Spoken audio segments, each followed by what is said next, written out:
Hello. मैं संजय सिंह एक बार फिर से हाजिर हूं आप सभी के सामने। अब हम क्या कर रहे हैं, हमारे स्लॉग ओवर्स में खेल रहे हैं। स्लॉग ओवर्स यानी आज जब मैं वीडियो शूट कर रहा हूं, आज है सेवेंथ सेवेंथ इवनिंग टाइम, 7 दिसंबर, और 10 तारीख को हमारा ऐसा दिन आने वाला है जहां से जिसके लिए आप सभी लोग, आप सभी बच्चे लोग बहुत टाइम से मेहनत कर रहे थे। आपको बोर्ड के एग्जाम्स देने हैं, ठीक है ना। फिजिक्स का एग्जाम आपका आने वाला है, तो बिल्कुल अंत के चंद मिनटों में हम किस तरह से खेलें। स्लॉग ओवर्स है ना, स्लॉग ओवर्स में आप लोग खूब छक्के मारते हो, खूब चौके छक्के मारते हो, तो बहुत मेहनत से आपको करना है। आपको ये एक मैं रिवीजनरी कोर्स दे रहा हूं, बढ़िया सा आपका रिवीजन होगा। जो बच्चे अब तक बहुत अच्छे से तैयारी कर चुके हैं वो भी इसको देखें, कुछ नया उनको जानने को मिलेगा, अच्छे से सीखने को मिलेगा। मैं वीडियोस के इन बिटवीन आपको बताता जाऊंगा कि आपको पेपर किस तरह से सॉल्व करना है, ठीक है। बहुत मजे से आप लोग कर पाएंगे, बहुत अच्छे से आपके कॉन्सेप्ट बिल्डअप होंगे। चलिए, तो पूरा देखिएगा वीडियो, बहुत कुछ सीखने को मिलेगा।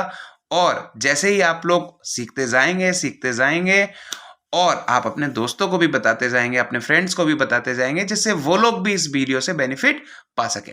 तो चलिए अब चलते हैं अपने वीडियो की तरफ।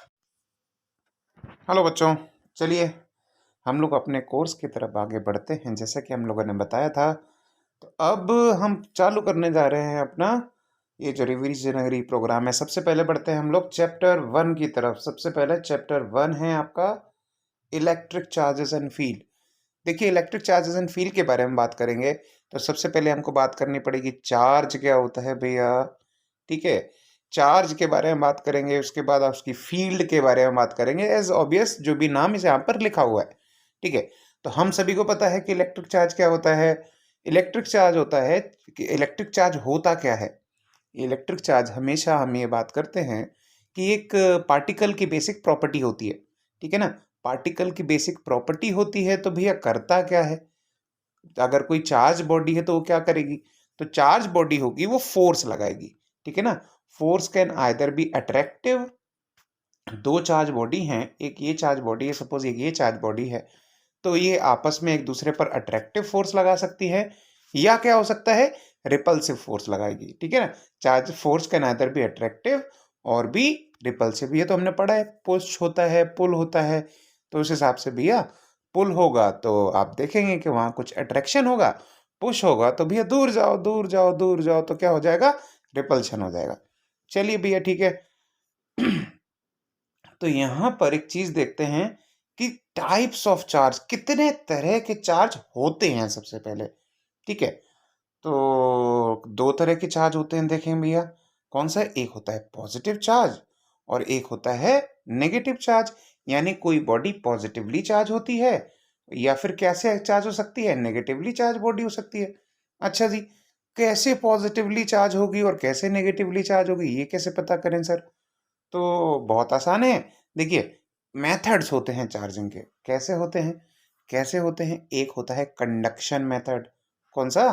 कंडक्शन। कंडक्शन में क्या करते हैं, एक बॉडी को दूसरे बॉडी से टच करा के, फिजिकली कांटेक्ट में लाके हम बॉडीज को चार्ज कर सकते हैं, ठीक है। अच्छा, लेकिन सबसे पहले कि रीजन क्या है चार्ज होने का? भैया टच करा देंगे, लेकिन उससे होगा क्या? तो देखो क्या है, एक बॉडी है, उससे कुछ इलेक्ट्रॉन्स निकले और दूसरी बॉडीज पर चले जाए, ठीक है। एक एक बॉडी से कुछ इलेक्ट्रॉन निकले और दूसरी बॉडी पर चले जाएं, तो दूसरी बॉडी पे क्या हो जाएगा भैया, दूसरी बॉडी पर एक्सेस ऑफ इलेक्ट्रॉन हो जाएगा, ठीक है। एक्सेस हो जाएगा इसके ऊपर, तो ये बॉडी के ऊपर एक्सेस ऑफ इलेक्ट्रॉन्स आ जाएंगे, तो ये नेगेटिवली चार्ज हो जाएगी। और चूंकि इससे इलेक्ट्रॉन्स निकल गए, तो यहां पर क्या हो जाएगा, ये पॉजिटिवली चार्ज हो गई, ठीक है। तो ऐसे ही दो बॉडीज को हम क्या कर सकते हैं, पॉजिटिवली चार्ज कर सकते हैं और नेगेटिवली चार्ज कर सकते हैं। अच्छा भैया, आगे बढ़े। देखिए भैया, एसआई यूनिट क्या होती है हमारे चार्ज की?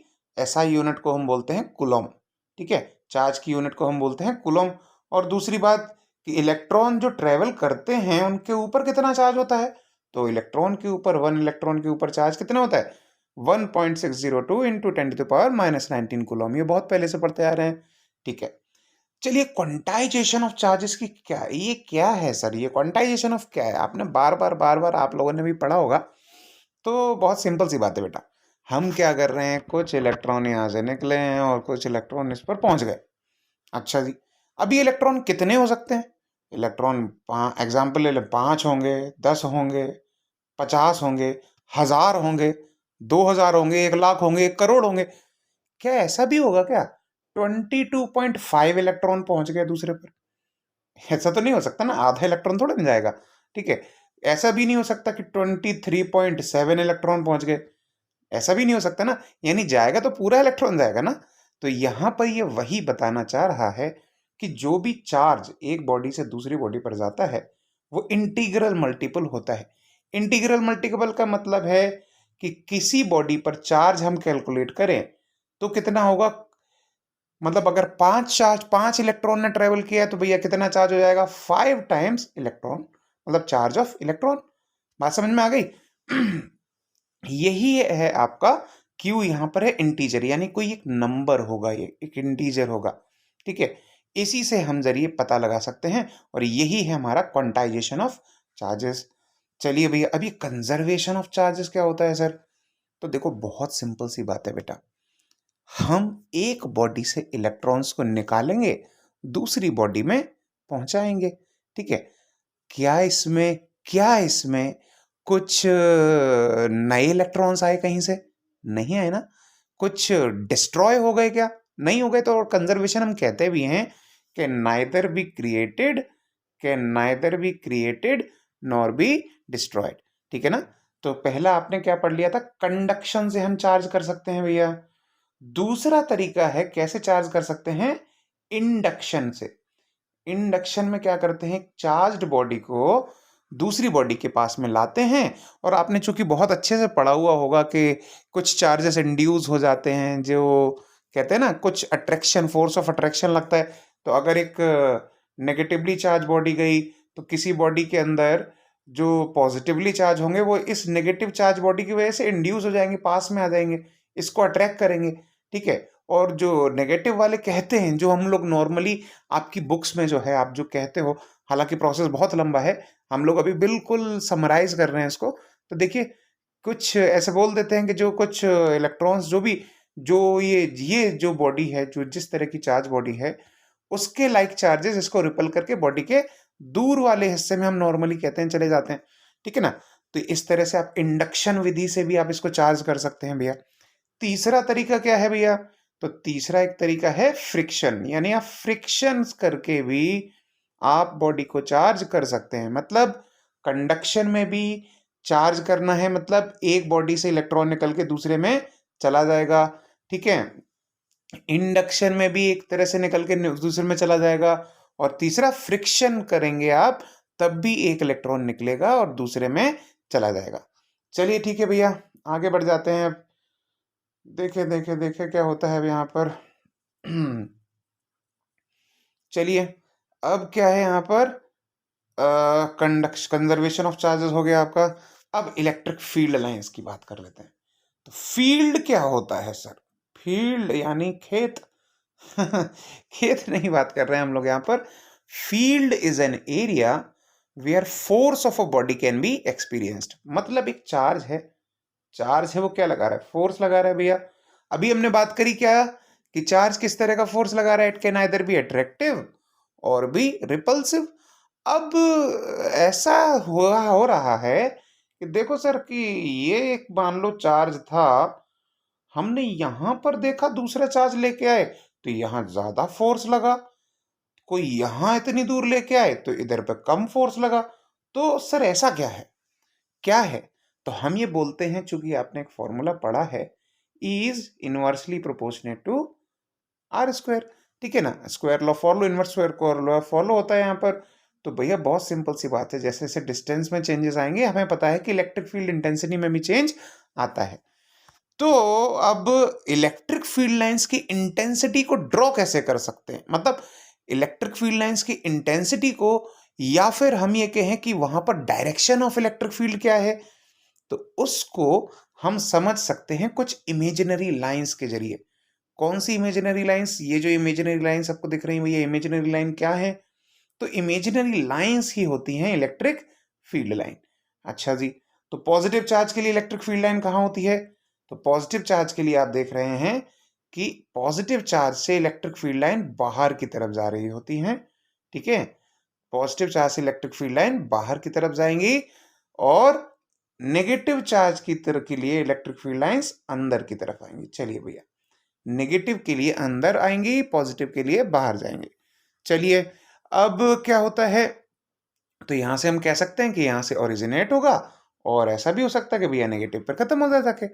तो क्या होती हैं lines? Originate from positive charge and terminate at negative charge. चलिए, अब एक चीज और। अच्छा जी, क्या और?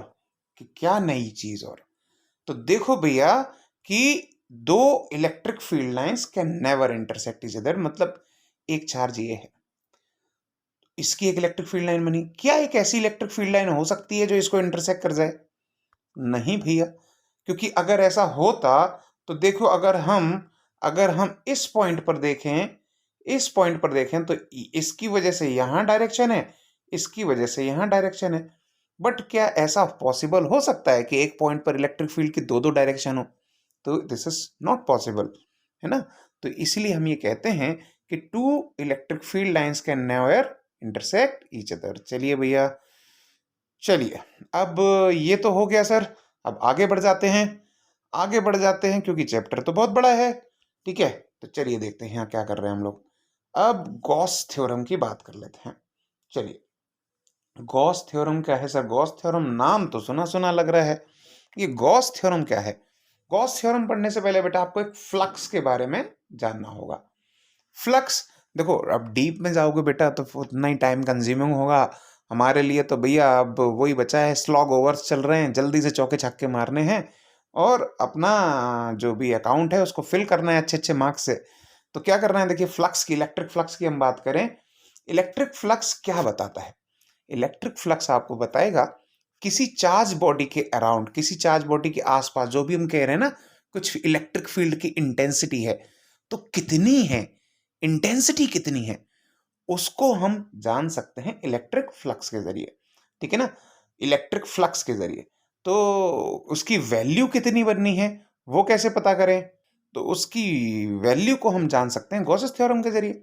गॉस थ्योरम ने ये बोला, गॉस थ्योरम पहले समझ लीजिए, गॉस जी ने ये बोला कि कोई भी चार्ज्ड बॉडी है, कोई भी अगर मान लो चार्ज बॉडी है, एक पर्टिकुलर चार्ज है या कोई भी चार्ज बॉडी है, उसके पास, इसके पास किसी रीजन में अगर को हम फ्लक्स को कैलकुलेट करना चाहें तो फ्लक्स कैसे कैलकुलेट करते हैं? तो हमें पता है कि वहां पर intensity of electric field lines कितनी है। ठीक है, फील्ड लाइंस की कितनी है, इलेक्ट्रिक फील्ड इंटेंसिटी कितनी है, और कितने एरिया में कैलकुलेट कर रहे हैं, किसी पर्टिकुलर एंगल पर कैलकुलेट कर रहे हैं। ठीक है ना, तीन चीजों से मिलकर बना होता है फ्लक्स। ठीक है, ये क्या हो जाएगा? ई, देखिए एक सेकेंड, देखिए ई एंड कोई भी यानी electric field line, electric field intensity की बात करें, और कुछ डीएस यानी सरफेस एरिया की बात करते हैं। ठीक है, और तीसरी फ्लक्स में हम बात करते हैं कि किस पर्टिकुलर एंगल पर होनी चाहिए, क्योंकि अगर ये इलेक्ट्रिक फील्ड लाइंस हैं तो सरफेस अगर ऐसी परपेंडिकुलर है तो ज्यादा अमाउंट में फ्लक्स बनेगा, क्योंकि यहां से ज्यादा number of electric field lines जा सकती हैं। ठीक है ना, तो एक पर्टिकुलर एंगल पे भी होगा। ऐसा नहीं होगा भैया कुछ आपकी तो फील्ड लाइन ऐसी थी लेकिन आपने सरफेस ऐसी ऐसी ले ली, है ना, तो कुछ गड़बड़ हो जाएगा। फिर तो कुछ फील्ड लाइंस इतनी नहीं पहुंचेंगी तो हमारी फ्लक्स की वैल्यू भी चेंज हो जाएगी, है ना। चलिए, तो गॉस जी ने ये बताया कि कोई भी एक चार्ज्ड बॉडी है, उसके पर्टिकुलर किसी जगह पर, हम किसी जगह पर निकालें तो वहां पर जो भी फ्लक्स होगा वो कितना होगा? वो होगा 1/ε0 टाइम्स उस पर्टिकुलर जगह पर कितना चार्ज है, कितने चार्ज से ये फील्ड लाइंस निकल रही थी। ठीक है ना, तो ये है आपका इलेक्ट्रिक फ्लक्स, 1/ε0 टाइम्स कितना वहां पर चार्ज था। ठीक है ना, कितना चार्ज वो इलेक्ट्रिक फील्ड को क्रिएट कर रहा था। चलिए भैया, तो ये तो गॉस थ्योरम है। ठीक है, तो अब बात कर लेते हैं, तो इसका अगर हम जो पढ़ें, इसकी अगर जो डेफिनेशन पढ़ें या कुछ जो भी लाइन है जिसको हम कहते हैं वो पढ़ें तो क्या हो जाएगी, net charge that encloses flux through a close surface. चलो भैया, यानी ये सरफेस क्या होनी चाहिए, क्लोज सरफेस की बात कर रहे हैं। अब एप्लीकेशन, अब एप्लीकेशन में अभी हमने क्या बताया कि चार्ज बॉडी के अराउंड हम किसी चीज की नेट इलेक्ट्रिक फील्ड को कैलकुलेट करते हैं। अब चार्ज बॉडी तो भैया हो सकता है कोई लीनियरली चार्ज बॉडी, कोई बॉडी ऐसी हो जो लीनियरली चार्ज के ऊपर डिस्ट्रीब्यूटेड हो, कोई वायर के फॉर्म में हो सकती है, कोई बॉडी किसके फॉर्म में हो सकती है, कोई बॉडी सरफेस एरिया के फॉर्म में हो सकती है जिसका सरफेस एरिया आप निकाल सको।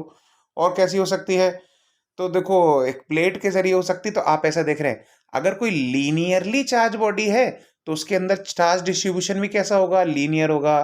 तो उसकी इंटेंसिटी ऑफ इलेक्ट्रिक फील्ड आपने बहुत आराम से मजे से डेरिवेशन किए होंगे बेटा, कितनी निकल के आती थी, E equals to 2 pi epsilon naught, ये आर के बराबर। चलिए एल क्या है, लैम्डा क्या है यहाँ पर, लैम्डा है यहाँ पर लीनियर चार्ज डेंसिटी।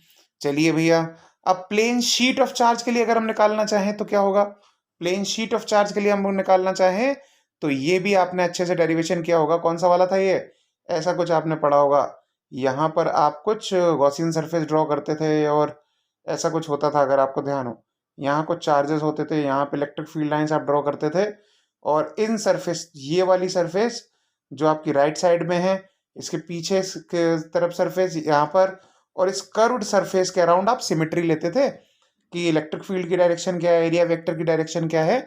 ऐसा आपने बढ़िया सा डेरिवेशन किया होगा बेटा, ठीक है। तो उसके बाद आप इस रिजल्ट पे पहुंचे होगे, E is equals to sigma upon 2 epsilon naught. Sigma क्या था यहाँ पर, चार्ज पर यूनिट एरिया। चलिए सरफेस चार्ज डेंसिटी कहते हैं नॉर्मली इसको, ठीक है। अब हम ये बात करें कोई भी कंडक्टिंग प्लेट से जो निकल के आती थी, ठीक है, कंडक्टिंग प्लेट से जो भी इलेक्ट्रिक फील्ड निकल के आती है that is sigma upon epsilon not, ठीक है, सिग्मा अपॉन एप्सिलॉन नॉट। और फील्ड इनसाइड अ कंडक्टर कितना हो जाएगा, फील्ड इनसाइड अ कंडक्टर हम बोल देते हैं, क्लोज्ड सरफेस की भी बात करते हैं, तो वहां पर हम इलेक्ट्रिक फील्ड को जीरो लेते हैं, जीरो इसकी वैल्यू निकल के आती है, ठीक है ना। चलिए क्यों निकल के आती है आप लोग जानते हैं बहुत अच्छे से रहते हैं कि भैया के charges can not reside inside a close surface, ऐसे बात। और ये सब बेटा वही चीजें जो आपने पढ़ी हैं, कोई नई नहीं है, कुछ डरने वाली बात नहीं है, कुछ अनोखा नहीं है, ठीक है ना। आगे बढ़ते हैं, चलिए अब क्या है, इलेक्ट्रिक चार्जेस एंड फील्ड्स का तो चैप्टर हमारा है ही भैया, और ये क्या है, इलेक्ट्रिक डायपोल की बात कर रहे हैं। अच्छा जी, डायपोल क्या होता है, तो डायपोल जी जो होते हैं हमारे, तो ऐसे होते हैं कि कोई एक अरेंजमेंट होता है बेटा, एक पॉजिटिव चार्ज एक नेगेटिव चार्ज। अच्छा जी, दो दो, एक पॉजिटिव चार्ज है एक नेगेटिव चार्ज, क्या ये कम ज़्यादा हो सकते हैं, क्या ये ऐसा हो सकता है कि ये मान लो क्यू हो और ये मान लो 2Q हो, नहीं भैया नहीं भैया, ऐसा नहीं हो सकता। अगर ये क्यू है तो इसको भी क्यू होना पड़ेगा, कहने का मतलब ये है, ठीक है, ये प्लस क्यू है तो ये माइनस क्यू तो है ही। चलो दो अपोजिटली, मतलब एक पॉजिटिव है तो एक नेगेटिव, इस तरह का एक सिमेट्रिक अरेंजमेंट होना चाहिए कि दो चार्जेस होने चाहिए, ठीक है, ऑफ इक्वल मैग्नीट्यूड, और एक पॉजिटिव एक नेगेटिव आप ले लीजिए, ठीक है, और उनके बीच में एक डेफिनेट क्या होने चाहिए, डिस्टेंस होनी चाहिए, एक कुछ डिस्टेंस पर हम ये एक अरेंज्ड हो, ठीक है। अब कैसे हो सकता है, तो एक एग्जांपल के तौर पे ले लेते हैं कि सर ऐसा कैसे हो सकता है, ये पॉजिटिवली और नेगेटिवली चार्ज बॉडीज हैं, एक दूसरे को अट्रैक्ट तो करेंगी करेंगी। तो एक एग्जाम्पल के तौर पे ले लीजिए, मान लीजिए HCl है, H ये है बेचारा एटम, और एक ये Cl है, ठीक है। अब ये देखो क्या इसमें, ये इसमें कुछ ना कुछ तो भैया डिस्टेंस क्या बनेगी, क्या इससे कम हो सकता है, ठीक है। तो हम नॉर्मली कहते हैं कि इनके बीच तो एक डेफिनेट डिस्टेंस रहेगी, इनके बीच में, इसके मिड पॉइंट और इसके मिड पॉइंट के बीच में एक डेफिनेट डिस्टेंस रहेगी, है ना। तो इस तरह से हम एक फॉर्मेट कर लेते हैं कि there could be a positive charge and there could be a negative charge having some distance between the charges. चलिए भैया, तो ये तो होता है आपका इलेक्ट्रिक डायपोल। अच्छा जी, कुछ और भी खासियत होती है इस इलेक्ट्रिक डायपोल में, तो मतलब डायपोल कितना स्ट्रांग भी हो सकता है सर क्या, और डायपोल कुछ वीक भी हो सकता है क्या, कोई स्ट्रेंथ ऑफ डायपोल को हम कैसे निकालें, तो बहुत सिंपल सी बात है भैया, स्ट्रेंथ ऑफ डायपोल निकालने के लिए आप क्या कीजिए, ऐसा बनाइए, एक रहा पॉजिटिव और एक रहा ये नेगेटिव, और ये line connecting the two charges. अच्छा जी, तो एक टर्म होता है जिसको हम बोलते हैं क्या, डाइपोल मोमेंट। डाइपोल मोमेंट, चलो भैया, ये मोमेंट क्या है, डाइपोल मोमेंट क्या है, इसको हम P से डिनोट करते हैं, और इसकी वैल्यू होती है Q इंटू टू ए। Q इंटू टू ए यानी चार्ज, और ये 2a क्या है सर, ये 2a नहीं समझ में आया मेरे को, तो बहुत सिंपल सी बात है, 2a होती है इन दोनों के बीच की डिस्टेंस। तो अगर ये मिड पॉइंट है जहां से हम नॉर्मली किसी भी चीज की डिस्टेंस को कैलकुलेट करते हैं डायपोल से, यानी कि अगर डायपोल से कोई चीज की दूरी निकालनी है तो कहां से निकालेंगे, डिस्टेंस निकालनी है तो कहां से निकालेंगे, तो उसके मिड पॉइंट से निकालेंगे। ठीक है, तो यहां से यहां तक की डिस्टेंस a होती है, यहां से यहां तक की डिस्टेंस होती है, तो ये क्या हो गई, 2a हो गई। ठीक है ना, तो P is equals to Q into 2a, ये क्या होता है, डायपोल मोमेंट, और इसकी डायरेक्शन कहां से कहां लेते हैं, इसकी डायरेक्शन होती है from negative charge to positive charge. चलिए भैया, अच्छी बात है। तो डायपोल होता क्या है ये तो चलो ठीक है, थोड़ा सा कुछ दिमाग में आया। चलो भाई, अब इंटेंसिटी ऑफ इलेक्ट्रिक फील्ड बात वही है, इनके अंदर भी पॉजिटिव चार्ज था, नेगेटिव चार्ज, तो ये तो कंबाइन वाला था सर जी, तो इसकी भी कोई ना कोई इलेक्ट्रिक फील्ड तो बन रही होगी। हाँ तो भैया बिल्कुल बन रही है, तो कितनी बन रही है, ये आपने डेरिवेशन भी मैं खूब से कह रहा हूँ, मजे से किया होगा आपने, एक्सियल लाइन, इक्वेटोरियल लाइन, ठीक है। और जरा देखो क्या है इसके फाइल, एक्सियल लाइन क्या होती है सर, तो देखो ये जो डायपोल है, ये डायपोल, ये पॉजिटिव चार्ज है और ये नेगेटिव चार्ज है, तो ये जो line joining in the two को, जो लाइन ज्वाइनिंग ये वाली जो लाइन होती है ना बेटा, इस लाइन को कहते हैं एक्सियल लाइन। ठीक है भैया, ये हो गई एक्सियल लाइन। तो अब अगर इस एक्सियल लाइन पे कोई हम पॉइंट ले लें, इस एक्सियल लाइन पर सपोज हम कोई पॉइंट ले लें, यहाँ पे कोई पॉइंट ले लेते हैं, तो इस पर इंटेंसिटी ऑफ इलेक्ट्रिक फील्ड कितनी होगी, तो हमने ये डेरिवेशन किया है भैया, बहुत मजे से किया है। कितना आता था, इन पर इंटेंसिटी ऑफ इलेक्ट्रिक फील्ड बनेगी ये, ठीक, 1/4πε0 2p। p क्या है यहाँ पर, फिर से p क्या है यहाँ पर, इलेक्ट्रिक डायपोल का डायपोल मोमेंट। चलिए, और ये आपकी निकल के आती है, ये आपकी निकल के आती है 2p/r³। एक्सियल लाइन में आपने किया होगा, ठीक है। अभी इक्वेटोरियल लाइन, सर ये कुछ नई नई शब्द दिख रही है, इक्वेटोरियल लाइन तो नई नहीं है, याद है आपको, ध्यान करिए, है ना, आपने पढ़ा है, डेरिवेशन किया है। इक्वेटोरियल लाइन होती क्या है, चलो फिर से देख लेते हैं। कुछ इक्वी इक्वी दिख रहा है, इक्वी इक्वी ना, बराबर बराबर, तो यानी एक ऐसी लाइन, एक ऐसी लाइन जिस पर ये देखो, ये ऐसा पॉइंट है, एक पॉइंट ले लिया, यहां से दोनों चार्जेस के बीच की डिस्टेंस सेम है, यहां से ये भी बराबर है, ये भी बराबर, तो कह दो सर यहां भी तो लेते तो भी तो बराबर होता, यहां पर लेते तो भी तो ये बराबर होती, तो हम ये कहते हैं ठीक है, ये पूरी लाइन खींच देते हैं, इस लाइन पर कहीं भी कोई भी पॉइंट ले लो, ये दोनों चार्जेस की दूरी बराबर हो। तो ये जो लाइन है ना, इस लाइन को ही कहते हैं इक्वेटोरियल लाइन। चलिए, तो इस पर अगर कोई जगह पर हम इलेक्ट्रिक फील्ड की value, intensity of electric field निकालना चाहें तो कितनी बनेगी भैया, उसका भी आपने डेरिवेशन किया है, बहुत मजे से किया है ना।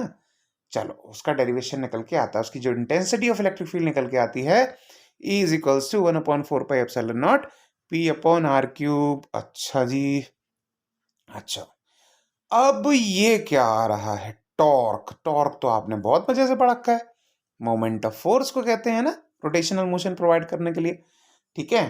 तो अगर कोई इलेक्ट्रिक डायपोल को अगर हम रख देते हैं, इलेक्ट्रिक डायपोल को अगर हम किसी यूनिफॉर्म इलेक्ट्रिक फील्ड में रख देते हैं, यूनिफॉर्म इलेक्ट्रिक फील्ड कैसी होती है, इस तरह की, देखिए बेटा, बिल्कुल जो एक दूसरे के पैरेलल चल रही है, ये होती है यूनिफॉर्म इलेक्ट्रिक फील्ड।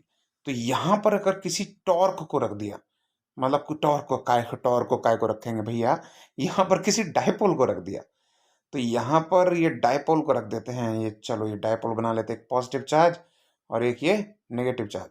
क्या तो सर ऐसे नहीं चलेगा, सिंपल सिंपल मत बनाओ, थोड़ा टेढ़ा बनाओ, क्योंकि ये सीधा सीधा हम काय को मान लें कि सीधा है, ये ऐसा भी तो हो सकता है ना सर, टेढ़ा टेढ़ा टेढ़ा टेढ़ा, ठीक है, ऐसा कुछ टेढ़ा जो इस लाइन से कुछ एंगल बना रहा हो, ठीक है, तो हम कहते हैं ठीक है चलो भाई।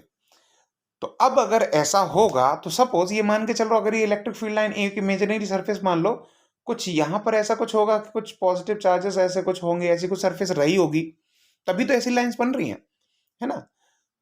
तो ये जो पॉजिटिव है इस पॉजिटिव को तो रिपेल करेगा भाई, और इसको तो अट्रैक्ट करेगा भाई, है ना, नेगेटिव है यहाँ पर, ठीक है।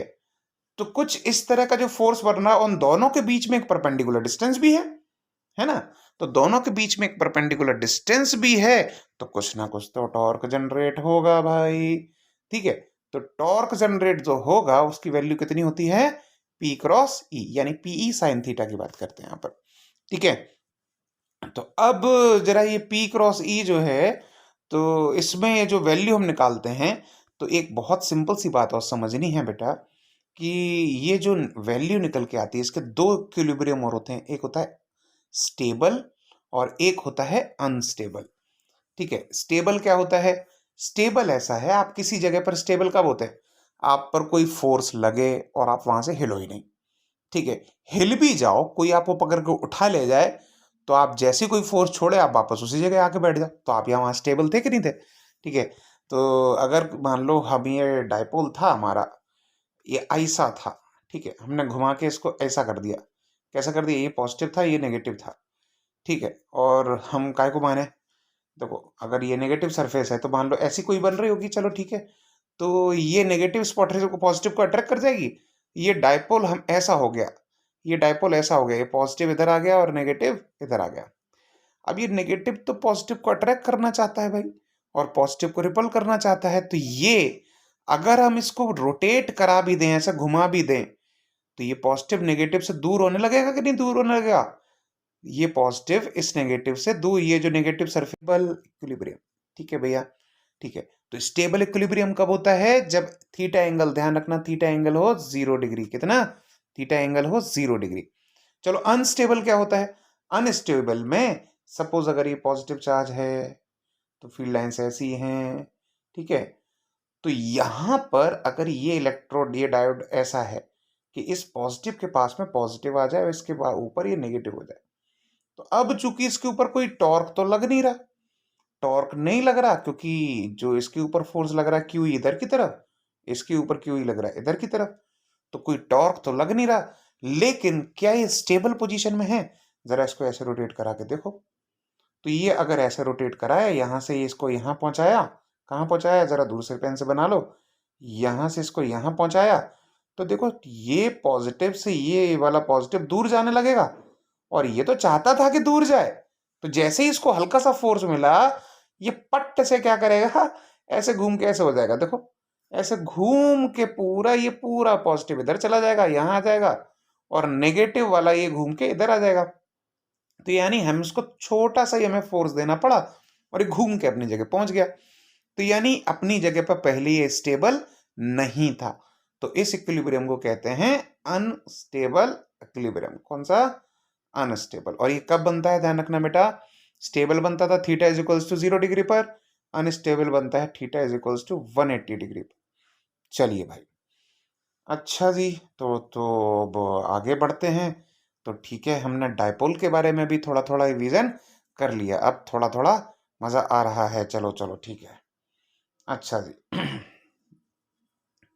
तो अब क्या करते हैं, अगले पेज की तरफ बढ़ते हैं थोड़ा सा, तो क्या है, अब क्या पढ़ाने जा रहे हो सर, तो देखो हमारा मेन चीज तो रह ही गई थी, क्या, कि सर हमने तो सबसे पहले पढ़ा था कि कूलॉम्स लॉ, अच्छा कूलॉम्स लॉ, चलो कूलॉम्स लॉ भी पढ़ लेते हैं।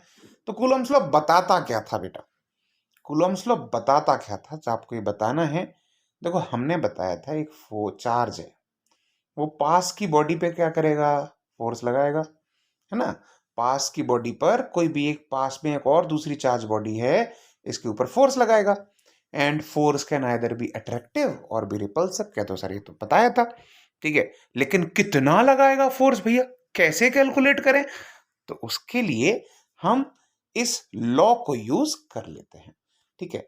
तो एक बढ़िया सा लॉ जो हमें ये बता सके कि दो चार्जेस के बीच में कितना फोर्स लग रहा है, दो चार्जेस अगर कितनी दूरी पर रखे हैं, मतलब उनके बीच में डिस्टेंस कितनी है, तो कितना फोर्स लगाएगा, ये हम जानते थे इस कूलम्स लॉ के जरिए।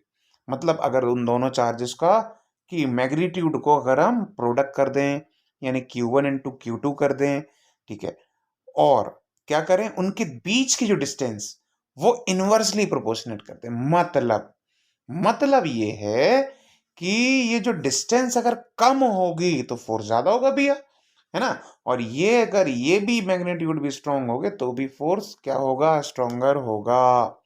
अच्छा, अब ये के क्या चमक रहा है सर, ये वाला के, तो ये है आपका कांस्टेंट, प्रोपोर्शनलिटी कांस्टेंट।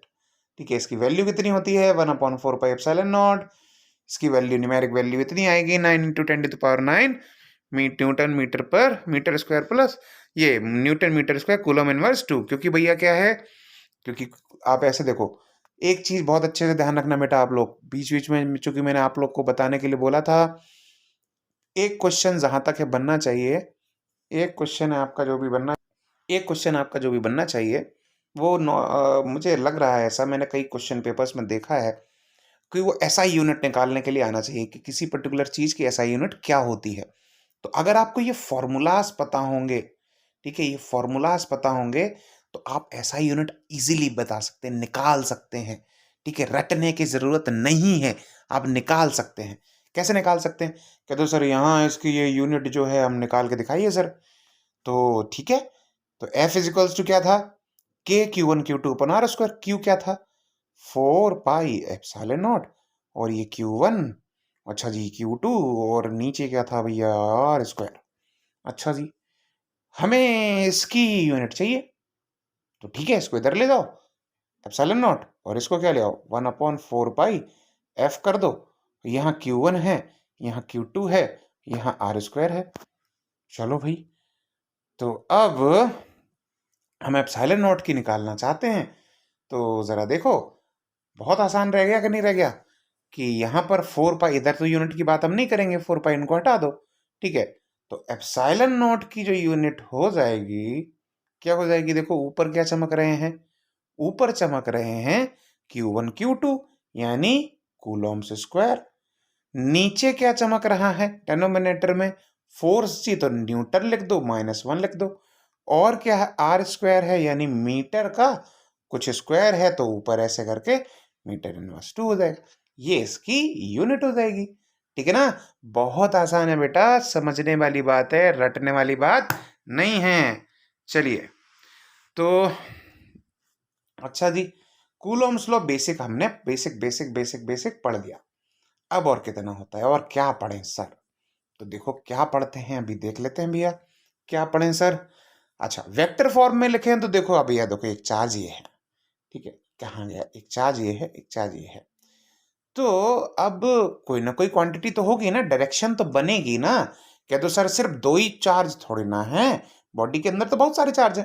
ठीक है, तो ये इस पर लगा रहा है या ये इस पर लगा रहा है, तो हम कैसे बोलेंगे, कैसे बोलेंगे उसको, नोटेशंस में कैसे लाएंगे, उसकी डायरेक्शन कैसे बनाएंगे। ठीक है, क्योंकि बेसिकली फोर्स क्या होता है, ऐसे हम कभी नहीं बोलते बेटा, एक लाइन बिल्कुल अच्छे से समझ लेना, कि हम ऐसे कभी, हमको कहना ही नहीं चाहिए कि इसने इस पर फोर्स लगाया। ठीक है, क्या होता है, एक चार्ज होता है, उसके चारों तरफ एक चार्ज होता है, सपोज एक चार्ज होता है, इसके चारों तरफ क्या होती है, इसकी इलेक्ट्रिक फील्ड।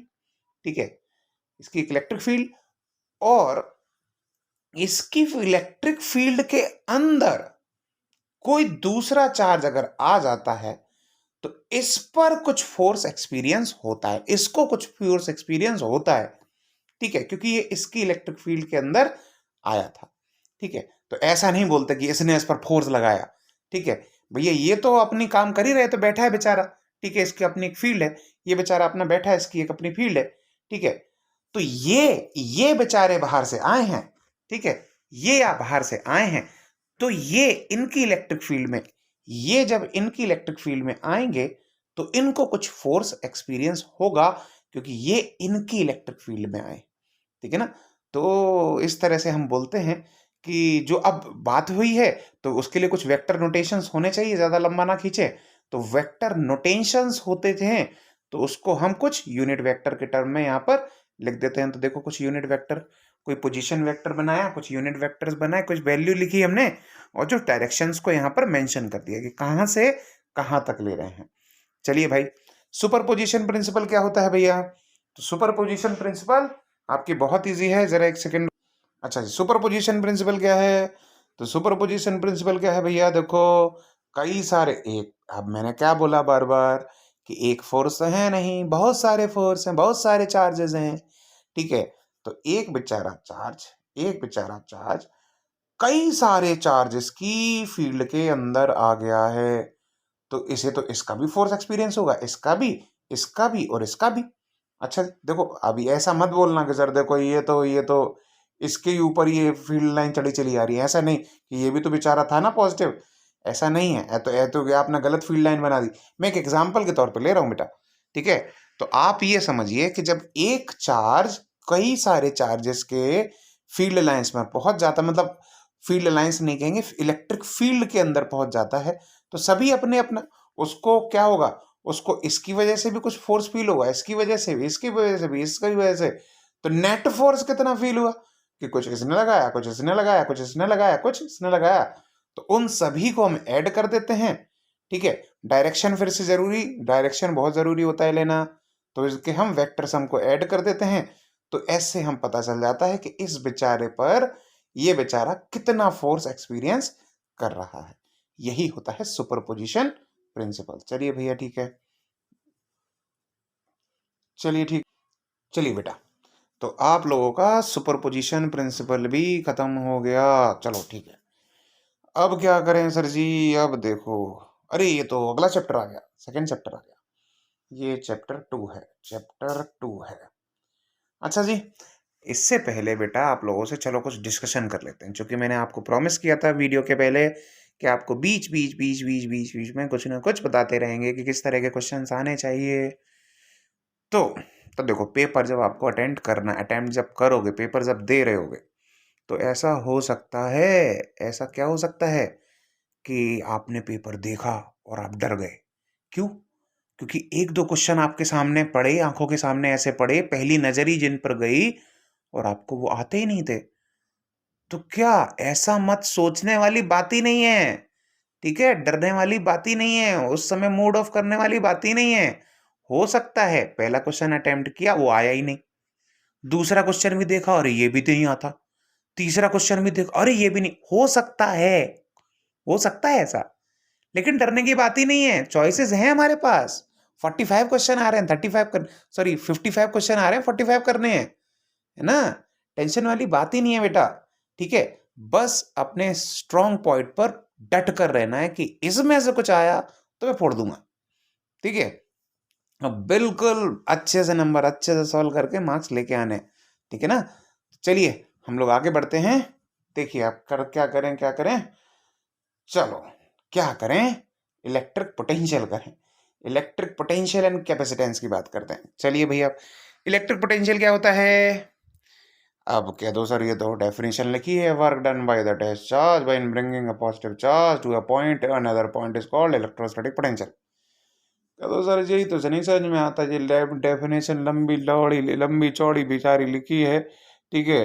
अब हमें समझ में नहीं आ रहा सर ये होता क्या है। चलो तो समझ लेते हैं जरा। देखो, एक कोई पॉजिटिव चार्ज है, चलो भाई ठीक है, और ये मान लो कोई एक सोर्स चार्ज मान लेते हैं, इसको हमने फिक्स कर दिया, एक सोर्स चार्ज है, ठीक है। सोर्स चार्ज यानी जो वो चार्ज जो इलेक्ट्रिक फील्ड का कुछ बना रहा है, ठीक है। अब टेस्ट चार्ज क्या, जिसको हम इसकी इलेक्ट्रिक फील्ड के अंदर ला रहे हैं। अच्छा जी, तो अब जब ला रहे हैं तो अभी हम क्या बात कर रहे थे कि उसे कुछ फोर्स एक्सपीरियंस कुछ करेगा। चलो भैया, इस चार्ज ने कुछ फोर्स को एक्सपीरियंस करना चालू किया। अब ये फोर्स क्या था, हमको दिख रहा है कि भैया लाइक चार्जेस हैं, तो like charges force of repulsion लगाते हैं। अनलाइक चार्जेस किस तरह के होते हैं, उनके बीच में फोर्स ऑफ अट्रैक्शन होता है। अच्छा जी, तो हमको कुछ ना कुछ एनर्जी फील होगी, खर्च करनी पड़ेगी, क्योंकि ये तो इस पर रिपल्सिव फोर्स लगा रहा है बाहर की तरफ, ठीक है। तो अब जब इसको पास में लेके जाओगे तो हमको एडिशनल एनर्जी खर्च करनी पड़ेगी। सपोज ये line of G connection the two, इस लाइन से हम इसको पास में लेके आ रहे हैं, इस लाइन से होते होते हम इसको करीब लेके आ रहे हैं, तो अब हमको लगातार एनर्जी खर्च करनी पड़ रही है भैया, ठीक है। सपोज इस पॉइंट तक लाते लाते हमारे 10 जूल एनर्जी खर्च कर दी, ठीक है। इस पॉइंट तक लाते लाते हमने 10 जूल एनर्जी खर्च कर दी, और पॉइंट तक आते आते सपोज हमारी 20 जूल एनर्जी खर्च हो गई भैया, ठीक है। 20 जूल एनर्जी खर्च हो गई, और जोर लगा के, क्योंकि जोर लगा के ऐसा कर रहे हैं और पास में ला रहे हैं, तो एनर्जी बहुत ज्यादा खर्च हो रही है। क्यों? क्योंकि इलेक्ट्रिक फील्ड जो फोर्स होता था ना, इनवर्सली प्रोपोर्शनल क्या था, अभी कूलॉम्स लॉ पढ़ा था, inversely proportional to r square था ना, कि जैसी जैसी डिस्टेंस बढ़ेगी फोर्स भैया बढ़ता चला जाएगा, है ना, यानी हमारी एनर्जी भी बढ़ती चली जाएगी, हमको और एनर्जी लगानी पड़ेगी। तो सपोज यहां तक आते आते 30 जूल एनर्जी खर्च हो गई हमारी। तो अब हम क्या करें, मान लो आपको ये पॉइंट्स को हमने मार्क कर लिया, ये पॉइंट और ये पॉइंट। अब हम मान लीजिए चार्ज को लेके भी नहीं भी जा रहे हैं, लेकिन हमको पता है ना, हम चूंकि पॉइंट मार्क कर चुके हैं ना, कि यहां तक हमारी 10 जूल एनर्जी खर्च हो गई थी, यहां तक 20 जूल हो गई थी, यहां तक कुछ 30 जूल हो गई, तो इस जगह का इलेक्ट्रिक पोटेंशियल हम मानते हैं 10 वोल्ट, इधर का 20 वोल्ट, इधर का 30। ठीक है, चलिए, तो अब इससे समझ में आ गया होगा भैया ये है क्या, इलेक्ट्रिक पोटेंशियल होता क्या है सबसे पहले। अच्छा चलो, ये चार्ज यहां तक हम ले आए फोर्स को इन्फ्लुएंस में, ठीक है, कोई फोर्स लगा के हम चार्ज को यहां तक ले आए। अब इस पॉइंट पर आके आपने इस चार्ज को रिलीज कर दिया, इसने लगने वाला फोर्स रिलीज कर दिया, तो ये चार्ज कहां भागेगा, सोचो, ये तो इस पर फोर्स ऑफ रिपल्शन लगा रहा था ना, तो ये चार्ज कहां भागेगा, इसके दूर। तो देखो ये हायर पोटेंशियल है ना, तो चार्ज कहां भाग रहा है, बाहर की तरफ, तो इस लोअर पोटेंशियल की तरफ जा रहा है ना। तो इससे आपको एक बेसिक चीज समझ में आती है, क्या, कि charges travels from higher potential to lower potential. तो ये बात बहुत सिंपल सी बात है, आप आगे के चैप्टर में भी पढ़ोगे, चार्ज कहां से कहां ट्रेवल करता है, charge travels from higher potential to lower potential. चलो भाई, तो इलेक्ट्रिक पोटेंशियल क्या होता है, ये चीज समझ लिया आपने, कि work done by the test charge, हम क्या कर रहे थे, टेस्ट चार्ज को लेके आ रहे थे, in bringing a test charge from a point to another charge. ठीक है, तो उसमें जो वर्क डन हम कर रहे हैं, दैट इज इलेक्ट्रोस्टैटिक पोटेंशियल। इसकी ये SI यूनिट क्या होती है, जूल पर कूलॉम। चलो भाई, अब फिर से वही वाली बात है कि एक अगर पॉइंट चार्ज था तो उसकी वजह से पोटेंशियल कितना बनेगा, ये सभी बनेगा, ये सभी के छोटे छोटे छोटे छोटे अच्छे डेरिवेशन आपने किए हुए हैं, ठीक है ना। तो potential due to system of charges, ये आपके दिमाग में होना चाहिए, क्या होना चाहिए, 1/4πε0, ठीक है, क्या, Q/R। चलो ठीक है, अब डायपोल के जरिए होता है तो क्या होता है सर जी, तो डायपोल में कुछ नहीं बेटा, ज्यादा कुछ नहीं होता, कुछ पी कॉस थीटा जैसा टर्म लग जाता है। तो अगर देखो यहाँ थीटा अगर 0 हो गया, थीटा अगर 0 हो गया, तो कॉस थीटा कितना हो जाएगा, मैक्सिमम, यानी 1। तो ये पोटेंशियल की वैल्यू भी कितनी हो जाएगी, मैक्सिमम। ये कहाँ होता है पोटेंशियल, ध्यान रखना, मैक्सिमम एक्सियल लाइन पर, एक्सियल लाइन पर देखो पोटेंशियल मैक्सिमम बन रहा है, और इक्वेटोरियल लाइन पर कहेंगे तो भैया थीटा कितना हो जाएगा, थीटा कितना हो जाएगा भैया, 90 डिग्री। चलो भाई, तो अगर 90 डिग्री तो cos 0 कितना होता है, क्योंकि यहाँ तो cos थीटा आ रहा है ना, तो अगर 90 डिग्री तो cos 0 कितना होता है, cos 90 सॉरी कितना होता है, 0। तो यहाँ पर इक्वेटोरियल लाइन पर पोटेंशियल की वैल्यू कितनी होती है, 0। चलो भाई आगे बढ़ते हैं, चलो भाई, डाई इलेक्ट्रिक, अरे भैया खतरनाक चीज आ गई, ये डाई इलेक्ट्रिक खतरनाक खतरनाक कुछ नहीं होता, ठीक है, चलो मौज से पढ़ो, मजे से पढ़ो, आएगा मजा आएगा। तो देखिए डाइलेक्ट्रिक क्या है, एन इंसुलेटर, इलेक्ट्रिक इंसुलेटर मतलब क्या है सर जी, एक अछू समझाओ। मतलब देखो, ऐसे मटेरियल, कुछ ऐसे मटेरियल जो अगर हम इलेक्ट्रिक फील्ड के बीच में रख दें तो उनके अंदर कुछ ऐसा होता है, कुछ ऐसी इलेक्ट्रिक फील्ड बनती है, वो कुछ इलेक्ट्रिक फील्ड ऐसी बनाते हैं जिससे हमारी नेट इलेक्ट्रिक फील्ड थी जिसके बीच में हमने उसे रखा था, उसकी फील्ड को कम कर देते हैं, बड़े दुष्ट होते हैं। मतलब एक कोई रीजन है, मतलब का तो समझा दो सर, बातें मत करो, ठीक है, समझा दो सर। तो इसमें इलेक्ट्रिक फील्ड ऐसे बन रही होगी इस जगह पर, अच्छा, तो मतलब हमने क्या किया है कि इनके बीच में कोई एक डाइलेक्ट्रिक मीडियम रख दिया, सपोज हमने ऐसे रख दिया, तो ये इनके अंदर कुछ ऐसा कुछ होता है, कुछ एक्शन होता है, आपने पढ़ा होगा बढ़िया सा, कि एक ऐसा कुछ इंडक्शन जैसा या कुछ, देखो दो तरह के तो होते हैं, पोलर और नॉन पोलर। तो वो कुछ पोलर में तो ऑलरेडी भैया पोल्स होंगे, ऑब्वियसली एक पॉजिटिव होगा और एक नेगेटिव होगा, नहीं होगा नॉन पोलर होगा तो वहां कुछ ना कुछ इस के इन्फ्लुएंस की वजह से ऐसा बन जाएगा कि हाँ ऐसा कुछ पोल्स ऐसे फॉर्म हो जाएंगे। अब ये पॉजिटिव किसके पास बनेगा, सोचो। पॉजिटिव को तो ये नेगेटिव अट्रैक्ट करता है ना, तो पॉजिटिव रीजन ऑब्वियसली इसकी तरफ बनेगा, और नेगेटिव रीजन इंड्यूस किसकी तरफ होगा, इसकी तरफ। तो अगर अंदर ये देखो, ये पॉजिटिव इस तरफ है, ये पॉजिटिव कहाँ है, ये पॉजिटिव कहाँ है, इधर आ जाओ, ये पॉजिटिव इस तरफ है, यहाँ नेगेटिव इस तरफ है, तो यहाँ इलेक्ट्रिक फील्ड कैसी बनेगी इसकी, ऐसी।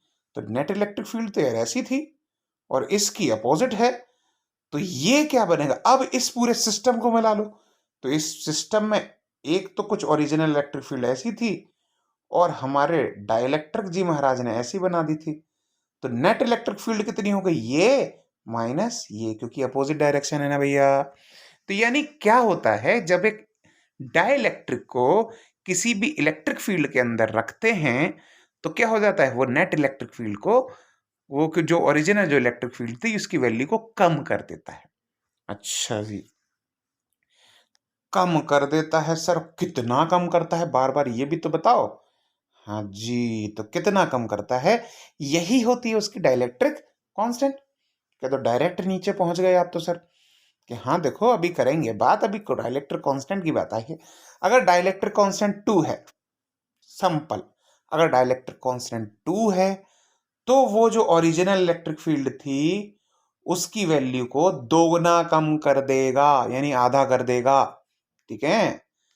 अगर डाइलेक्ट्रिक कांस्टेंट 3 है तो कितना होगा, यानी इसकी वैल्यू 3 है, तो ये इसकी वैल्यू को 1/3 कर देगा, 1/3 कर देगा, ठीक है। तो ये डाइलेक्ट्रिक कांस्टेंट ये बताता है, क्योंकि भैया डाइलेक्ट्रिक मटेरियल्स होते हैं वो कई सारे होते होंगे ना, फूल भी होते हैं ना, तो कई सारे होते हैं, गुलाब होता है, और बहुत बढ़िया बढ़िया कौन कौन से नाम है यार, ठीक है, आपको तो पता ही है, गेंदा का फूल, गुलाब का फूल, कमल का फूल, इतने सारे फूल ही फूल, तो अलग अलग तरह के होते हैं ना, तो अलग अलग तरह के dielectric mediums, dielectric sorry materials भी होते होंगे, है ना। तो अलग अलग डाइलेक्ट्रिक मटेरियल है, तो उनके अंदर वो अलग अलग तरह, कोई कोई ऐसा डाइलेक्ट्रिक होगा जो ज्यादा अपोज करता होगा, कोई होगा जो कम कम अपोज करता होगा, तो कितना अपोज करता है वो इसका डाइलेक्ट्रिक कांस्टेंट बताता है। अच्छा जी, चलो चलो, बढ़िया बढ़िया। तो अभी क्या है, इलेक्ट्रिक पोलराइजेशन, ये पोलराइजेशन और ये क्या गड़बड़ गड़बड़ चीजें लिखी हैं सर जी यहाँ पर, तो कुछ पोलर डाइलेक्ट्रिक, कुछ नॉन पोलर डाइलेक्ट्रिक।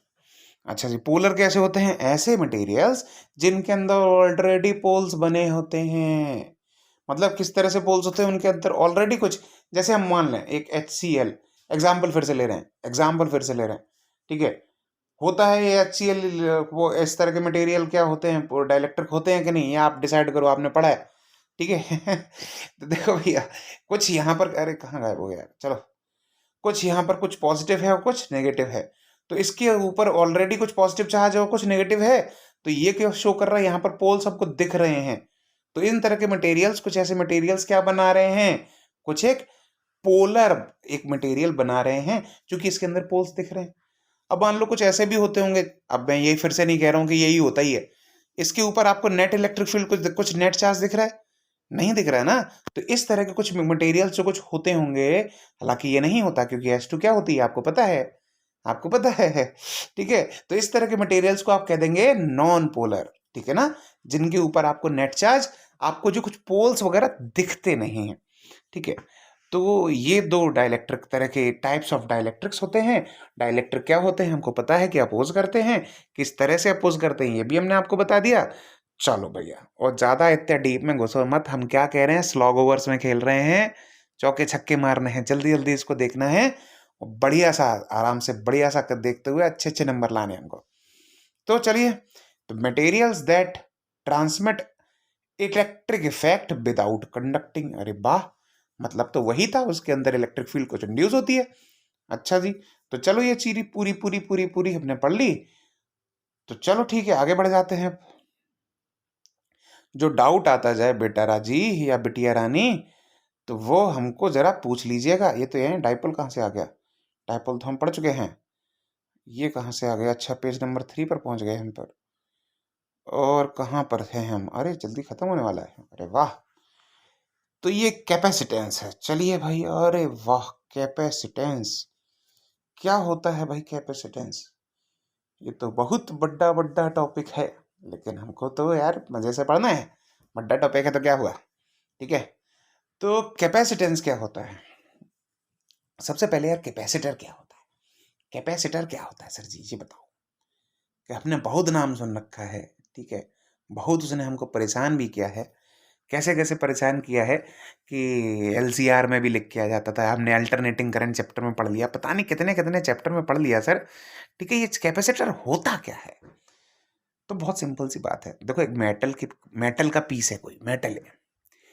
उस मेटल को अगर आप कुछ नुकीले शेप में, लीनियर शेप में काट दो, कुछ धार जैसी धारदार कुछ बना दो, तो वो क्या हो जाता है, उसको कह देते हो तलवार। अब वो मेटल थोड़ी ना है, वो क्या है, तलवार।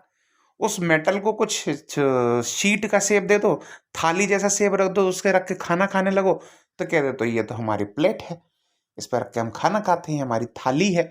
अच्छा जी, तो उसी मेटल को कुछ अलग शेप दे दो, कुछ जिसमें हम पानी भरने लगे, तो कह दो ये हमारी बाल्टी है, ठीक है, ये हमारी बॉटल है।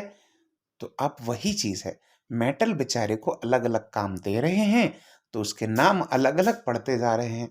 अच्छा भैया, तो ये कैपेसिटर फिर से क्या है सर, अभी तक ये नहीं बताया। तो वही चीज, एक मेटल को अगर ये काम दे दिया जाए, उस मेटल में हम क्या करने लगे, चार्जेस को स्टोर करने लगे, चार्जेस को स्टोर करने लगे। अच्छा, कुछ यानी ऐसी चीज, ऐसा कुछ जिसके अंदर हम चार्जेस को बचा के रख लेते हैं, ठीक है, कुछ बचा के रख लेते हैं, जिससे क्या करें, जब भी मान लो कहीं जरूरत हो तो उस चार्ज को हम एकदम से दे सकें, ठीक है। तो एक कैपेसिटर क्या होता है, जिसके जो अपने अंदर कुछ चार्जेस को बचा के रख लेता है, और जरूरत पड़ने पर वो चार्जेस को आराम से सर्किट के अंदर ठुक से पहुंचा सक देता है, ठीक है ना। तो चलिए भैया, तो क्या है आपका कैपेसिटेंस, ये बात कर लेते हैं। अब देखो, चार्जेस को स्टोर भी तो करना है भाई, तो कैसे स्टोर करना है सर? तो चलो ठीक है, जरा देख लेते हैं दो तीन चीजें, हालांकि बहुत डिटेल में हमको नहीं जाना है, तो बस आप बेसिक चीजें सीख लो। बेसिक चीजें सीख लो, क्या है कैपेसिटर। ये मान लो एक प्लेट है, ठीक है, और एक चार्ज को लेके आए और यहाँ पे लाके एक चार्ज को स्टोर कर दिया। चलो भैया, अब जरा एक बात बताओ, जब हम दूसरे चार्ज को भी लेके आएंगे, तो क्या उतना ही फोर्स लगेगा या कम लगेगा या ज्यादा लगेगा? देखो, जब पहले वाले को लेके आए थे तो ये खाली था, मतलब इसके ऊपर नेट चार्ज 0 था। अब इसको लेके आए, कह दो सर ये पॉजिटिव ही क्यों ला रहे हो, नेगेटिव क्यों नहीं? तो कोई भी ले सके, तो कोई दिक्कत नहीं है, हम अभी एग्जाम्पल के तौर पे समझ रहे हैं, अभी समझो बस, ठीक है। तो ये लेके आए यहाँ पर, पहले इसके ऊपर नेट चार्ज 0 था, तो ये भाई साहब तो आराम से आ गए, आराम से आके बैठ गए अपनी जगह पर। लेकिन जब इनको लेके आए तो ये भाई साहब को सरदर्द होने लगा। काहे कि ये तो इस पर फोर्स लगाते हैं, ठीक है, ये लाइक चार्ज हैं, तो ये इस पर फोर्स लगाने लगे। तो पहले वाले को जब लेके आए तो हमको ज्यादा फोर्स नहीं लगाना पड़ा था, हमें लगाना ही नहीं पड़ा था, आसानी से वर्क डन थोड़ा बहुत करके हम चले आए थे। अच्छा जी, जब ये लेके आए, इनको लेके आए, तो हमें कुछ फोर्स लगाना पड़ा, ठीक है, क्योंकि ये इस पर रिपल्सिव फोर्स लगा रहे थे, तो चलो फिर भी हमने फोर्स लगाया, इनको भी यहाँ बैठा दिया। चलो भाई, अब अगर तीसरा लेके आएंगे तो क्या उतना ही फोर्स लगेगा, कम लगेगा, ज्यादा लगेगा? समझो, जब इसको पास में लेके आएंगे, अब ये दोनों भाई साहब इन दोनों को रिपल करेंगे, ठीक है, ये दोनों मिलके इसे रिपल करेंगे, ठीक है, इन क्योंकि ये जो चार्ज आ रहे हैं, फिर से हम क्या कह रहे हैं, तो ये इन दोनों की फील्ड, इलेक्ट्रिक फील्ड के अंदर जा रहा है, तो ये भी फोर्स लगाएगा, ये भी फोर्स लगाएगा, है ना। तो ये भी फोर्स लगाएंगे, ये भाई साहब भी फोर्स लगाएंगे, और ये भाई साहब भी फोर्स लगाएंगे, ठीक है। तो इस वजह से इसको हमें ज्यादा फोर्स लगाना पड़ेगा। और अभी हमने इलेक्ट्रिक पोटेंशियल में क्या पढ़ा था, जब ज्यादा फोर्स लगाना पड़े तो ज्यादा एनर्जी खर्च करनी पड़े, और ज्यादा एनर्जी खर्च करनी पड़े तो उस जगह का ज्यादा पोटेंशियल बन जाए, इलेक्ट्रिक पोटेंशियल बढ़ जाए। अच्छा जी, तो हम जैसे जैसे देख रहे हैं, क्या देख रहे हैं भैया, हम देख रहे हैं कि जैसे जैसे हम चार्ज को लेके आ रहे हैं, हमारे पोटेंशियल की वैल्यू बढ़ती चली जा रही है। अच्छा जी, चार्ज को लेके आए तो पोटेंशियल की वैल्यू बढ़ती चली गई। अच्छा, तो चलो इसको अगर हम इक्वल्स टू के फॉर्मेट में लिखें, तो ये कांस्टेंट लगा देते हैं सी और वी। तो ये कौन सी क्या है, तो ये तो कांस्टेंट के तौर पर लेके आए थे यहां पर इस प्रोपोर्शनलिटी वाली जगह पर। तो ये कुछ है, क्या है, क्या है, ये है capacitance, this is your capacitance, ठीक है। मतलब ये कैपेसिटेंस होता क्या है, हमें पता है कैपेसिटर चार्जेस को स्टोर करता है, ठीक है ना। तो कैसे कर सकता है, कितना कर सकता है, ये उसका कैपेसिटेंस बताता है। बात समझ में आ गई। और इस कैपेसिटेंस का फॉर्मूला आपको क्या है, आपने इसका, मैं फिर से कह रहा हूँ, इसमें बहुत सारे डेरिवेशंस हैं और छोटे छोटे बढ़िया बढ़िया बढ़िया बढ़िया सुंदर सुंदर से डेरिवेशंस है, जैसा कि हम कहते हैं हर बार। ठीक है, इसका फॉर्मूला जो भी बन के आएगा, देखो भैया कितना आएगा, यहाँ आएगा epsilon naught a upon D. अच्छा जी, epsilon naught a upon D. चलो ठीक है। अब जब मान लीजिए कैपेसिटर ये जो था, कोई पैरेलल प्लेट कैपेसिटर था, या कोई भी ले लो, दो प्लेट्स थी कैपेसिटर की, इनकी प्लेट के बीच में हमने कोई एक डाइलेक्ट्रिक डाल दिया। कह दो सर डाइलेक्ट्रिक तो अपोज करता था इलेक्ट्रिक फील्ड को। हाँ जी भाई, डाइलेक्ट्रिक तो अपोज करता था, तो अब क्या होगा, तो कैपेसिटेंस पे क्या फर्क पड़ेगा, तो उसका कैपेसिटेंस क्या होना चाहिए, कम होना चाहिए, ज्यादा होना चाहिए। जरा सोचो, अभी हमने क्या बात करी थी, Q is equals to C V पढ़ा था, तो C इज इक्वल्स टू क्या है, Q अपॉन V था। और V को आप क्या कह सकते हो, जरा देखो, V को आप E इंटू डी कहते हो ना, ठीक है ना। D क्या है, D क्या है, इन दोनों के बीच की डिस्टेंस, और E क्या है, इसकी इलेक्ट्रिक फील्ड है। अब लेकिन क्या है कि अब डाइलेक्ट्रिक मीडियम ने डाल दिया है, तो E तो एक नई बन गई ना, नई बन गई। वो मान लो के टाइम्स कुछ वैल्यू उसकी कम हो गई, आधी रह गई मान लो। इस डाइलेक्ट्रिक का डाइलेक्ट्रिक कांस्टेंट अगर 2 है, तो ये नेट इलेक्ट्रिक फील्ड क्या हो जाएगी, इसकी आधी रह जाएगी। तो जरा सोचो, अगर ये आधी हो गई, ये ऊपर 2 कर दिया, तो ये 2 तो ऊपर मल्टीपल में चला जाएगा ना। तो अगर ये 2 मल्टीपल में चला गया, तो अगर कोई चीज मल्टीप्लाई में चलेगी तो कैपेसिटेंस कम हुआ कि ज्यादा हुआ। ठीक है, अगर मल्टीप्लाई में चला गया तो कैपेसिटेंस की वैल्यू बढ़ जाएगी, है ना। तो आप क्या कहते हो यहाँ पर, कैपेसिटेंस की वैल्यू बढ़ गई, बढ़ गई। ठीक है, तो चलिए कुछ और फॉर्मूलाज वगैरह हैं वो आप देख लीजिए, कोई दिक्कत नहीं है। कि स्फेरिकल कैपेसिटर के लिए ये निकालते हैं, ठीक है, आइसोलेटेड स्फीयर के लिए ऐसा कर देते हैं। चलो सीरीज पैरेलल कॉम्बिनेशन की बात कर लेते हैं भैया। अच्छा जी, सीरीज पैरेलल कॉम्बिनेशन क्या, तो सर पढ़े तो थे कुछ, सीरीज कुछ ऐसा होता था, ठीक है, पैरेलल कुछ ऐसा होता था, ऐसा कुछ आपने पढ़ा था, ठीक है, लेकिन ऐसा समझने ना, ऐसा कोई जरूरी नहीं है। सीरीज के लिए कंडीशन क्या होनी चाहिए, फिर से समझ लो, आपने पढ़ा है क्या, तो सर बार बार पढ़ा है, बार बार मत डिस्टर्ब करो। देखो सीरीज में क्या होता है, करंट तीनों से सेम जाएगा, ठीक है, और पैरेलल में क्या होता है, करंट यहाँ पर डिवाइड हो जाता है, ठीक है। पोटेंशियल क्या होता है, पोटेंशियल की वैल्यू, पोटेंशियल ड्रॉप सभी के अराउंड में सेम रहेगा, मतलब सभी जो पूरी आर्म्स के हिसाब से लेंगे तो सेम रहेगा। चलो भाई, तो जो ये आपने पहले भी जो ये पढ़ रखा है, तो सीरीज कॉम्बिनेशन में थोड़ा सा उल्टा है, ध्यान रखना। क्या उल्टा है, कि आपने रेजिस्टेंस अगर पढ़ा था, तो रेजिस्टेंस सीरीज में क्या कर लेते थे, डायरेक्ट ऐड कर लेते थे, ठीक है ना, R1 R2 और R3। और कैपेसिटेंस क्या होता था, अगर मतलब वही चीज, लेकिन कैपेसिटेंस क्या लेंगे यहाँ। अच्छा, लेकिन ये चलो ऐसा देख लो, पहले पूरी बात कर लेते हैं, बात अधूरी में छोड़ते हैं। सीरीज में क्या होता था, डायरेक्ट ऐड करते थे, ये सीरीज में। पैरेलल में क्या करते थे, 1/R ऐसे करते थे ना, 1/R1 प्लस 1/R2 ऐसा कुछ करते थे ना। चलो जी, अब ये तो था रेजिस्टेंस के लिए, लेकिन कैपेसिटेंस के लिए क्या होता है, उल्टा।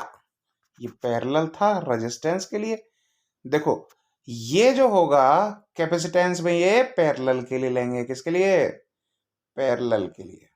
और ये जो लेंगे किसके लिए, सीरीज के लिए, ठीक है ना। तो चलो जरा कैपेसिटेंस के हिसाब से लिख लेते हैं कि सीरीज कॉम्बिनेशन में, देखो जरा लिखा भी होगा, काय को परेशान कर रहे हो उसे।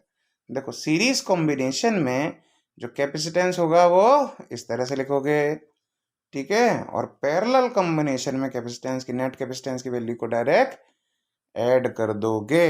चलो भैया, अच्छा जी, बहुत सुंदर सुंदर सुंदर। अब क्या है सर, ये एनर्जी स्टोर्ड कैपेसिटर की बात क्या कर रहे हैं। अच्छा जी, एनर्जी स्टोर्ड इन कैपेसिटर की बात क्या कर रहे हैं। अभी हम क्या कर रहे थे भैया, चार्जेस को लेके आ रहे थे, ठीक है, इसके ऊपर चार्जेस को लेके आ रहे थे, कुछ पोटेंशियल की वैल्यू बढ़ रही थी लगातार यहाँ पर। तो पोटेंशियल की वैल्यू बढ़ रही थी, कुछ वर्क डन तो करना पड़ रहा था ना, बार बार ज्यादा एनर्जी, ज्यादा फोर्स लगाना पड़ रहा था। तो कुछ वहां पर कुछ एनर्जी क्या हो रही थी, हम ये कह रहे थे उस सिस्टम में कुछ एनर्जी स्टोर हो रही थी। क्यों, बिकॉज हम वर्क डन करके आ रहे थे, ज्यादा ज्यादा वर्क डन करते आ रहे थे। तो कितना होता है उसकी भी डेरिवेशन मैं फिर से कह रहा हूं, आप लोगों ने किए होंगे, और हम डेरिवेशंस की भी चर्चाएं कर ही नहीं रहे हैं, ठीक है ना। तो जरा देखो डेरिवेशंस की चर्चा क्यों नहीं कर रहे हैं, क्योंकि हमारे डेरिवेशंस नहीं आने वाले। डेरिवेशंस आपने बढ़िया से किए हुए रखे हैं, तो इन सभी के जो भी वैल्यू बनती है क्या बनती है, q equals to half C V square, और ये 3 फॉर्मूले आप आराम से देखेंगे और बढ़िया सा बन जाएगा। अच्छा चलो, ये तो एनर्जी हो गई सर। अब ये एनर्जी डेंसिटी क्या लिख रहे हो, ये एनर्जी स्टोर्ड क्या, तो ऊपर तो था ही। ये per unit volume, per unit volume देखो बेटा, किसी चीज के अंदर पर यूनिट वॉल्यूम बात करो, डिवाइडेड बाय वॉल्यूम की बात करो, तो उसको कहते हैं डेंसिटी, है ना। तो ये अब एनर्जी पर यूनिट वॉल्यूम है, तो ये हो जाएगी एनर्जी डेंसिटी। बहुत सिंपल सी बात है ना। तो ये एनर्जी डेंसिटी का फॉर्मूला है। कैसा है ये एनर्जी डेंसिटी का, यू डैश करके लिख रहे हैं half epsilon not E square. In relations को आप लोग यूज कर लोगे, कुछ न्यूमेरिकल से रिलेटेड क्वेश्चन बनते हैं। देखो बेटा, एक और बात फिर से बीच में, कोई भी जो आपके न्यूमेरिकल वाले टर्म्स आएंगे, पहली बात तो ध्यान रखना बेटा, इतना टफ नहीं आने वाला। कुछ ट्रिकी क्वेश्चंस हो सकते हैं, आपको बस ये खोजना है। सबसे पहले न्यूमेरिकल सॉल्व करोगे, चेक कर लो, क्योंकि बस टाइम भी आपके पास लिमिटेड ही है, इतना हैवी नहीं आने वाला है। ठीक है, आपको क्या करना है, गिवन जो भी हैं उसको पहले नोट डाउन कर लो कि क्या क्या गिवन है आपके पास। चलिए, उसके बाद अपने दिमाग में लगाइए क्या पूछा है, और जो गिवन है उसके हिसाब से देखिए क्या फॉर्मूला मैं अप्लाई कर सकता हूं। और ठीक है, और फिर जरा उसके आंसर्स की तरफ आगे बढ़िए। आप, आई होप आपको मेरा पॉइंट मिल गया होगा। मैं क्या कहना चाह रहा हूं, सबसे पहले आप ऐसा मत पढ़ो कि पूरा पढ़ते चले गए ना भैया। पूरा क्वेश्चन पढ़ोगे तो कंफ्यूज हो जाओगे, बहुत सारी चीजें होंगी क्वेश्चन में, हो जाती हैं कई बार कि ये भी है और वो भी है और वो भी है, ऐसा भी है वैसा भी है। अब ये बताओ, तो भैया ऐसा नहीं करो, एक काम करो, अगर क्वेश्चन में है ये भी है, पहले लिख लो ये भी है, अच्छा भैया, उसके बाद अब लिखा वो भी है, तो ठीक है वो भी है। ठीक है, ऐसे जब आप मार्क करते चले जाओगे तो उस हिसाब से अपना फाइनल रिजल्ट के हिसाब से सोचो क्या फॉर्मूला आपका फिट बैठ सकता है जो आपकी कंडीशन है। ठीक है, फिर आप उसको बढ़िया से सॉल्व कर लोगे और बढ़िया सा आपका आंसर आ जाएगा। ठीक है, चलो आगे बढ़ते हैं, आगे बढ़ते हैं भैया, आगे बढ़ते हैं। अच्छा जी, क्या है अब, अरे भाई इसको तो हम भूल ही गए थे, इक्विपोटेंशियल सरफेसेस। ये क्या है, देखो इक्वी इक्वी यानी बराबर बराबर, ऐसा कुछ है। इक्वी इक्वी यानी बराबर बराबर, ऐसा कुछ हमको दिख रहा है, चमक रहा है कुछ। चलिए, तो इक्वी पोटेंशियल यानी ऐसी पोटेंशियल, इक्वी यानी ऐसी कोई सरफेस जिस पर हर जगह पोटेंशियल की वैल्यू क्या हो, सेम हो। कैसे भैया, आप जरा सोचो कि मान लो ये चार्ज था, हम यहाँ पर एक चार्ज लेके आ रहे थे, आप कह रहे थे सर यहाँ 10 वोल्ट खर्च हुआ था, 10 वोल्ट यहाँ पोटेंशियल था, इस जगह का 20 वोल्ट था, तो इस जगह का 30 वोल्ट था सपोज। अब दूसरे हमारे स्टूडेंट साहब ने कहा कि सर हम इधर से काहे लाए, हमारी मर्जी, हम यहाँ से नहीं ला रहे, हम नहीं खेल रहे। ठीक है, हम यहाँ से ला रहे हैं, सपोज यहाँ से ला रहे हैं, तो यहाँ से हमारी यहाँ 30 वोल्ट थी हमारी, चलो तो क्या गलत है। एक ने भाई साहब ने कहा हम यहाँ से ला रहे हैं, तो हमारे में तो 30 वोल्ट यहाँ आया, तो हमारा क्या गलत है। तो हम कहेंगे नहीं भैया नहीं गलत है, इन सभी लाइंस को मिला दीजिए, इन सभी पॉइंट्स को मिला दीजिए, कोई यहां से ला रहा होगा, कोई यहां से ला रहा होगा, कोई यहां से ला रहा, तो ये आप देखेंगे एक ऐसी सरफेस जो ऐसे अलग अलग पॉइंट बन रहे थे, उनको मिला के एक ऐसी सरफेस खींच दीजिए जहां पर उस पोटेंशियल की वैल्यू सेम हो। तो ऐसी सरफेस जो आपने ड्रॉ करी, उन सरफेसेस को बोलते हैं इक्विपोटेंशियल सरफेस। बात समझ में आ गई, जिस सरफेस पर आके सभी पोटेंशियल्स की वैल्यू सेम रहती है उसको बोलते हैं इक्विपोटेंशियल सरफेसेस। चलिए भाई, तो क्या होता है यहां पर, क्या क्या, अरे बिगड़ जा भैया, बिगाड़ रहे हैं, देखो भैया बिगड़ जा बिगड़ जा, देखो जी भैया, हाँ जी, तो potential is same at all the points in the surface. ये तो अपने बात कर ली कि सभी पॉइंट्स पर पोटेंशियल की वैल्यू सेम होती है। वर्क डन ड्यू टू, क्या लिखा है, मैं भी जूम कर लो जरा, work done in moving a charge from point A two point be in equipotential surface is zero. सही बात है, पोटेंशियल की वैल्यू क्या होती है, work done per unit charge. तो अगर पोटेंशियल जो डिफरेंस है वही जीरो होगा तो वर्क डन भी तो जीरो हो जाएगा ना। चलिए हो जाएगा, अच्छी बात है। यानी पोटेंशियल डिफरेंस क्या होता है? Zero. Can't intersect each other, हम इलेक्ट्रिक फील्ड के केस में पहले ही बता चुके हैं, तो यहाँ भी कुछ कुछ वैसे ही वैसा ही है। ठीक है, तो ज्यादा उसमें समझने वाली बात ही नहीं है। ठीक है ना। तो ऐसे भी देखो ना कि एक इक्विपोटेंशियल सरफेस है, सपोज पे इस पर हर जगह 10 वोल्ट है, दूसरी है मान लो इस पर हर जगह 20 वोल्ट है। अब अगर ये दोनों सरफेस मान लो इंटरसेक्ट कर गई होती हैं, तो इस पॉइंट की बात करो। किस पॉइंट की? इस पॉइंट की बात करो भैया। इस पॉइंट पर इसकी वजह से, अरे चमक जा, हाँ, इसकी वजह से 10 वोल्ट होगा और इसकी वजह से 20 वोल्ट हो। क्या ऐसा हो सकता है कि एक पॉइंट पर एक पोटेंशियल की वैल्यू चेंज हो, 20 भी हो 10 भी हो? ऐसा हो ही नहीं सकता। That's why they can not intersect each other. चलिए, ओके भाई।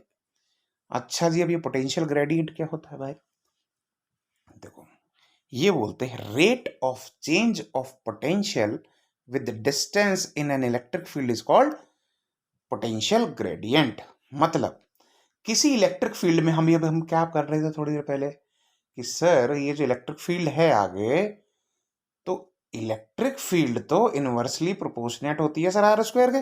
मतलब जैसे जैसे डिस्टेंस बढ़ेगी इलेक्ट्रिक फील्ड की वैल्यू, इंटेंसिटी जो होगी वो कम होती जाएगी। अच्छा जी, तो यहां पर हमने देखा था इसके पास में पोटेंशियल क्या था ज्यादा था, इसके इधर कम था, तो कम था तो कम था तो कम था। तो अब ये देख रहे हैं कि जैसे जैसे डिस्टेंस में हम आगे बढ़ रहे हैं पोटेंशियल की वैल्यू कम होती जा रही है। कितनी कम होती जा रही है, कितना कैलकुलेट कर रहे हैं, वो बताता है पोटेंशियल ग्रेडियंट। चलिए भैया, तो बात समझ में आ गई। तो पोटेंशियल ग्रेडियंट क्या होता है कि जैसे जैसे हम डिस्टेंस में आगे बढ़ते हैं वैसे वैसे चेंज इन पोटेंशियल हमको दिख जाता है। That is your potential gradient. चलो, तो इस तरह से आपका द्वितीय अध्याय भी समाप्त होता है। तो बोलिए, अब बिल्कुल हमारे फिजिक्स देवता जी की जय हो। हम लोग बिल्कुल इसको कवर करेंगे, मजे से करेंगे। तो बेटा, अब ये थे आपके 2 चैप्टर्स इस वीडियो में। तो अब जल्दी से, ज़्यादा दिन ज़्यादा समय का इंतज़ार भी नहीं करना, बस चंद घंटों का इंतज़ार, और इसका नया वीडियो साथ में ही लगा लगाया आ रहा है। टेंशन ना लीजिए, क्योंकि हमारे पास टाइम ही नहीं है।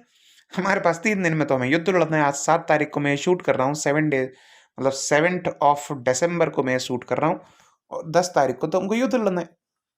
ठीक है, बस कुछ घंटों में इसके अगले जो 2-3 चैप्टर्स हैं उनको भी वीडियोस कर दूंगा, और 2 से 3 वीडियो में आपका पूरा सिलेबस, कंप्लीट सिलेबस आपको मिल जाएगा।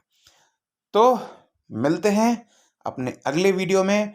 उस वीडियो में ध्यान रखिए, मैं कई सारी चीज़ें आपको उसमें बताऊंगा। ठीक है, कई सारी चीज़ें एग्ज़ाम से रिलेटेड, किस तरह का होने वाला है एग्ज़ाम पेपर। ठीक है, तो जुड़े रहिए, घंटी मार दीजिए ऊपर, जिससे जैसे ही मैं अपलोड करूँ आपको मिल जाएगा। और जल्दी से मिलते हैं हम लोग अपने अगले वीडियो में। तब तक के लिए जय हिंद, बाय बाय।